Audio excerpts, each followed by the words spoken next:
Buzz Aldrin, who was one of the first guys to ever walk on the moon, he was just amazing to me. He and Neil Armstrong landed on the moon back in 1969, July 21st, 1969. And Buzz was the kind of guy, he was a scientist. He was a rocket scientist. All the other guys that were astronauts were flight test pilots, that sort of thing. Buzz was a scientist. And so he used to have a t-shirt he would wear, I really am a rocket scientist, and he would wear it, you know.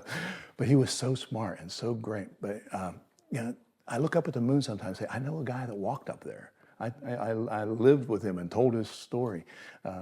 He was so funny. Well, how long would you spend with Buzz? Oh, we spent about a year together. A year? Yeah, 6 months, and then, you know, editing and all that sort of thing, getting the book together. But Neil Armstrong comes out of the lunar module and says, you know, one small step for man, one giant step for mankind, or leap for mankind, whatever that was.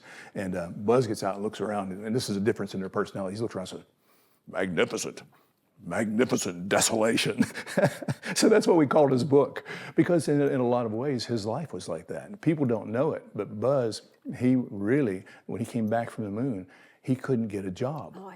Nobody would employ him. And NASA was basically done with him, but they didn't have anything for him to do. So he went out and was in the Air Force for a while. That was sad. Yeah, he sold used cars. Well, he tried to sell used cars in Los Angeles and couldn't even sell used cars. So he started drinking and drinking and drinking, and he'd always had a bit of a drinking problem. Do you tell that in the book? Yes, we do, yeah. Magnificent Desolation was a description of his own life. But here's the good news. Because of Alcoholics Anonymous and some other groups that he worked with, and a lot of people praying for him, Buzz stopped drinking, and to this very day, I think he's like 95 years old now, he has not had another drink ever. So yeah, great story, and just a brilliant guy. I love Buzz. He was so much fun. What's another story that stands out to you?